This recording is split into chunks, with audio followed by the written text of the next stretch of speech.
Real Televiziyasının Amerika bürosu Vaşinqtondan xəbər verir. Sözsüz ki, ermənilərin Amerika Birləşmiş Ştatlarında kütləvi şəkildə yaşadığı yer Kaliforniya ştatı Los Angeles şəhəridir. Elə bir neçə gün bundan əvvəl Los Angeles'ta olduğum vaxtda ermənilərin məhz bu şəhərdə nə qədər aqressiv olduqlarını gördük.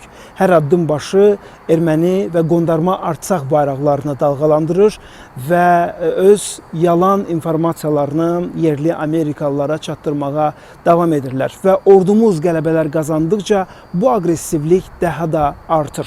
Və elə bugün Amerika Birləşmiş Ştatlarında, məsələ bu şəhərdə yenidən erməni təxribatlarının olduğunu sosial mediadan xəbər tutduq. Bununla bağlı Azərbaycan Respublikasının Los Angeles'daki baş konsulu Nəsimi Ağayevlə əlaqə saxladıq və Nəsimi Ağayev Real Televiziyasının Amerika bürosuna danışdı. Kaliforniyanın şimalında bir Los Gatos adlı şəhər var və həmin şəhərdə Azərbaycan icmasına məxsus təşkilatların birinin binası var. Ki o binada onlar tez-tez yığışırlar, müxtəlif tədbirlər keçirirlər. Uzun illərdir bu təşkilat fəaliyyət göstərir və həmin o bina da orada mövcuddur. Və dünən biz məlumat aldıq ki, bizim icmamızdan həmin o binanın üstünə müxtəlif qrafitilər yazılmışdı və Azərbaycanın ünvanına, həm Azərbaycanlıların, həm türklərin ünvanına təhqiramiz ifadələr həmin o qrafitidə öz əksini tapmışdır. Əlbəttə, bununla bağlı biz məlumat alan kimi bunu biz ictimailəşdirdik. Dərhal bununla bağlı Los Gatos şəhərinin polis idarəsinə məlumat verdik, müraciət etdik və ondan əlaqə saxladıq və bildirdik ki, bu məsələ dərhal araşdırılmalıdır, bu vandalizm aktı dərhal araşdırılmalıdır və çünki bunun adı başqa ad vermək mümkün deyil. Bu, nifrət zəminində törədilən faktiki bir cinayətdir, bir vandallıqdır. Həmin şəhərin meriyasına da müraciət eləmişik ki, onlar da bu işə siyasi olaraq dəstək versinlər və bunu həm pisləsinlər, həm də nəzarət eləsinlər ki, müvafiq araşdırma aparılsın və bu cinayətkarlar tapılsın.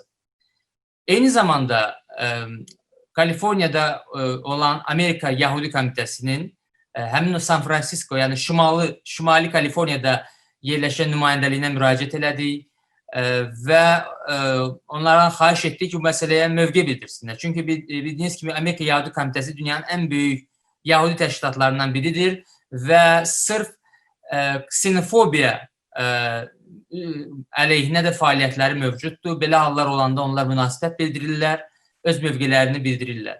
Və biz qeyd etdik ki, belə bir vandallıq aktı həyata keçirilib və Amerika Yahudi Komitəsinin də mövqeyini biz görmək bizim üçün xoş olardı.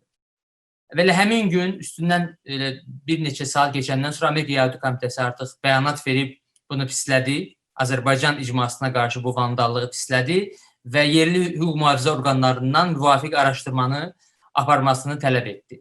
Eyni münasibəti burada digər böyük Yahudi təşkilatı var, Antidefamasiya Liqası adlandırılır və onların da elə əsas işi nifrət zəminində törədilən, həm Amerikada, həm dünyanın müxtəlif ölkələrində törədilən bu cinayətlərlə mübarizədir, ksenofobiya ilə mübarizədir, irqçiliklə mübarizədir. Eyni zamanda mən qeyd edim ki, tanınmış bir aktyor var, Jack Black adlı. Onun təkcə Facebook üzərində 7 milyondan çox izləyicisi var. Və həmin aktyor Azərbaycanla bağlı bir post paylaşmışdı, Azərbaycanın əleyhinə, Ermənistanı dəstəkləyən. Əslində bu bir erməni dostunun paylaşdığı postu yenidən paylaşmışdı. Və bununla bağlı baş konsul olaraq dərhal biz öz kanallarımız vasitəsilə onunla əlaqə yaratdıq. Ona lazımı məlumatları çatdırdıq. Ermənistanın Azərbaycana qarşı təcavüzkarlıq, işğalçılıq siyasətini, xüsusilə də son 3-4 həftə ərzində Azərbaycan mülki əhalisinə qarşı Ermənistanın törətdiyi cinayətlər barədə məlumat verdik, Gəncə hadisələri barədə, Gəncə terroru barədə məlumat verdik və nail olduq ki, Jack Black, həmin bu tanınmış Amerikalı aktyor, həmin o postu sildi. Eyni zamanda mən qeyd edim ki, sizə bu Los Angeles'də tanınmış böyük bir təşkilat var. Adı Simon Wiesenthal mərkəzidir. Bu, dünyanın ən böyük insan hüquqlarla bağlı mərkəzidir, məşğul olan mərkəzdir.